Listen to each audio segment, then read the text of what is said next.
Konstantin, deputy chairman of Russia's upper house of parliament, has come out and said that Syrians will have to cope with a full-scale civil war now alone.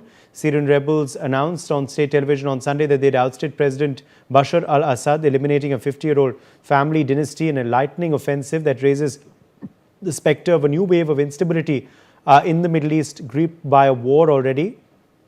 Russia, a staunch Assad ally, intervened decisively in 2015 to prop him up during Syria's civil war, which began in 2011.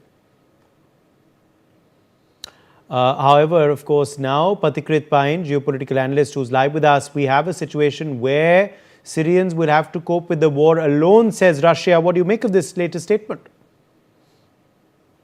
Uday, one of the prime objective was to, see whether Russia can divert the resources from Ukraine to this war, and that was, I think, somewhere the Russians, given the situation right now, could not.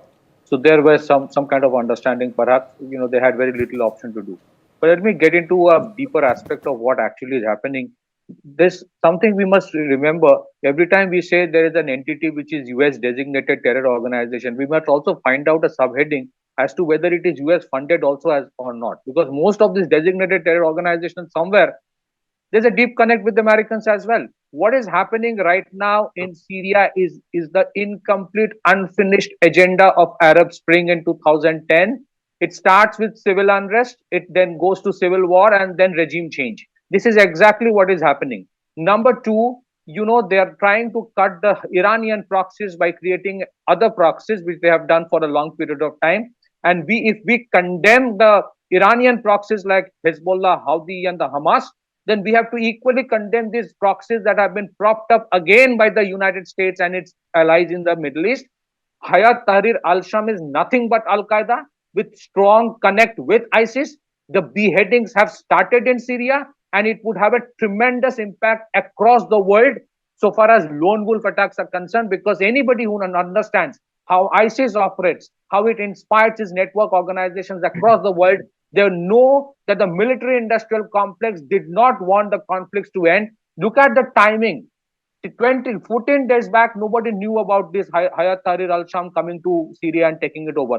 Look at the ceasefire that happened with Lebanon, top generals going to Middle East, and suddenly within 3-4 days, they have taken over Damascus.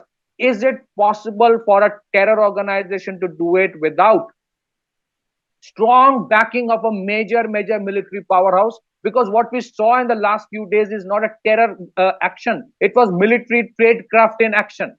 And that means they have created another Frankenstein, which is going to bite any and everybody. If the Israeli plan was this, that, okay, we have done what we had to do. Now we have to cut down the supply chains, the supply line through, Syria, and we have to remove Bashar al-Assad eventually, and then we will bomb them. That is the next objective. They don't realize what the outcome of it would be. And the outcome will not be restricted to Middle East alone. It will have a significant impact in South Asia. Lone wolf attacks in Europe is a given right now.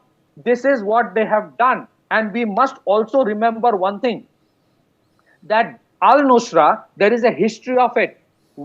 During the Obama time, there were these weapon systems which were dropped for this so-called al-Nusra, which was propped up as somebody fighting Syrian regime, which was considered to be authoritarian, and that al-Nusra took up that weapon from the Americans and joined hand with ISIS. Now, if you look at what the Americans in the last 20-30 years have done in Middle East, please understand this. They have destroyed the Ba'athist organization and Ba'athist rulers. Saddam Hussein, Gaddafi, and now the incomplete agenda was that of Bashar al-Assad. These countries, Iraq, Libya, Syria, whatever they might have been brutal dictators, but they were not radical Islamists. Their countries were far more modern than many of the other countries. And secondly, what have they brought in place? So they're trying to counter Iranian proxies with radical Sunni Islamist proxies, which is equally condemnable. I am a strong advocate of Israel, and I condemn what happened on October 7. I believe Israel has a right to exist as a state. But what these countries have done in terms of propping up ISIS all over again is completely unacceptable. If we look at just suddenly what is happening, we might say, oh, the rebels are coming. Come on, these are not rebels. These are the beheaders of ISIS which are coming up and giving up a sham of democracy.